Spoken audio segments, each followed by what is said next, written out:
லஞ்சா இருக்குது. அதை ஒழிக்கணுமா வேணாமா? டாஸ்மாக் வேணுமா? மூடணுமா? அப்ப என்ன பண்ணணும்?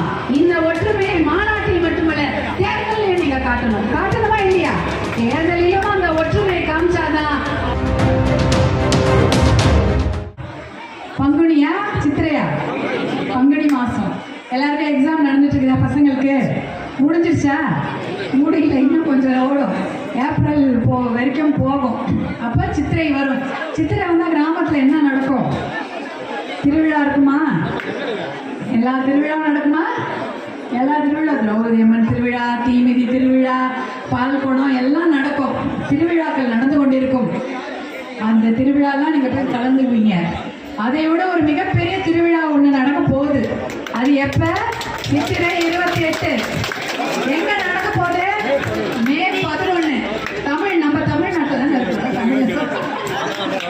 சித்திரை 28 மே 11 ஒரு மிகப்பெரிய திருவிழா. என்ன திருவிழா? சித்திரை முழு நிலவு இளைஞர் திருவிழா. எங்க நடக்க போகுது? என்ன சத்தம்? நல்லா கேட்கல. மாமல்லபுரம் மகாபலிபுரத்துல நடக்க போகுது.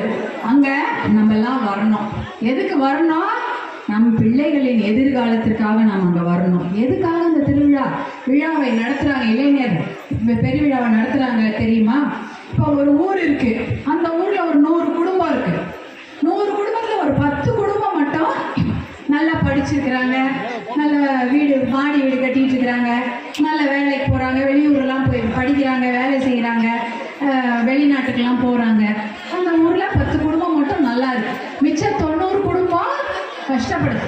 அப்படிதானே இருக்கு இன்னையும். எல்லா ஊர்லயும் அந்த மாதிரி ஒரு ஊர் தான். எல்லா ஊர்லயுமே கிராமத்துல ஒரு 10 குடும்பம் நல்லா இருக்கும், ஒரு 90 குடும்பம் கொஞ்சம் அவங்க கஷ்டப்படுற குடும்பமா அங்க இருக்கும்.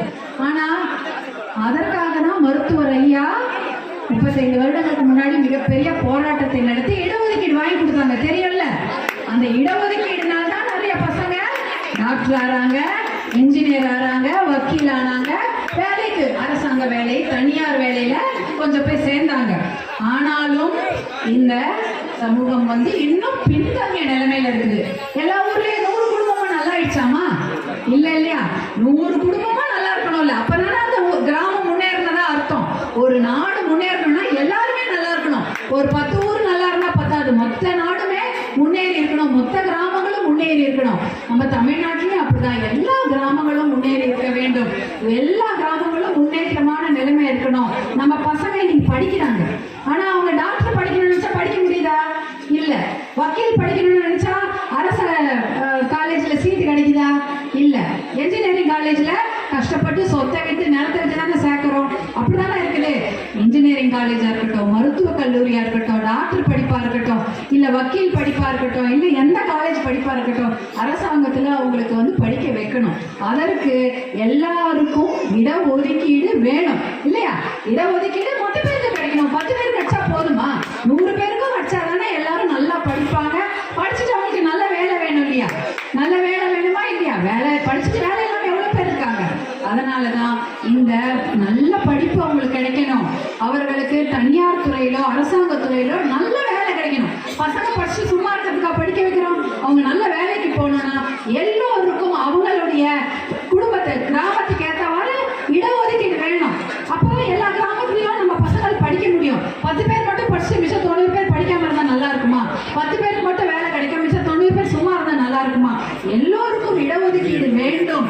அதுவும் குறிப்பாக ஒடுக்கப்பட்ட மக்களுக்கு, பின்தங்கிய மக்களுக்கு, குறிப்பாக ஒடுக்கப்பட்ட பின்தங்கிய மக்களுக்கு, பின்தங்கிய கிராம மக்களுக்கு இடஒதுக்கீடு வேணும்ன்றதுக்காக தான் இந்த இளைஞர் பெருவிழா, சித்திரை முழு நிலவு இளைஞர் பெருவிழா மகாபலிபுரத்துல நடக்குது. மாமல்லபுரத்துல நடக்க போது.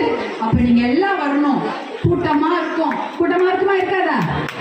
லட்சக்கணக்கான பேர் வருவாங்க. ஐயோ கூட்டத்துல எப்படா வர்றது, எங்கடா உட்கார்றது, வண்டியில ஏன் வரணும் அப்படிலாம் நினைக்காதீங்க. கண்டிப்பா வாங்க. நீங்களாவது நீங்க 2 மணி நேரத்துல இருக்கிறீங்க மகாபலிபுரம். சேலம், தர்மபுரி போன்ற ஊர்லாம் 5 மணி நேரம் 6 மணி நேரம் வண்டியில வந்தாதான் மகாபலிபுரத்துக்கே வர முடியும்.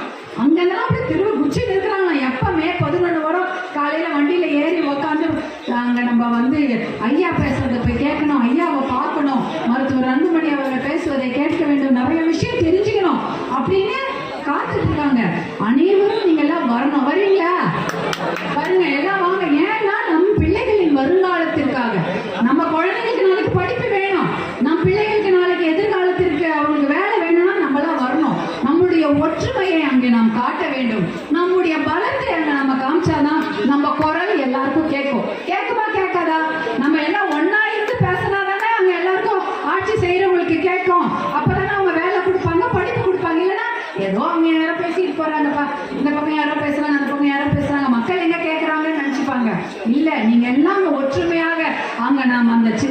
முழுநிலவு மாநாட்டில் கூடினால்தான் நம்முடைய பலத்தையும் நம்முடைய ஒற்றுமையும் நாம் அந்த சித்திரை முழுநிலவு பெருநாள் நிரூபித்தால்தான் நம்ம நிரூபித்தால்தான் நமக்கு இடஒதுக்கீடு கிடைக்கும். மது இருக்குது, கஞ்சா இருக்குது, அதை ஒழிக்கணுமா வேணாமா? டாஸ்மாக் வேணுமா? மூடணுமா? அப்ப என்ன பண்ணணும்?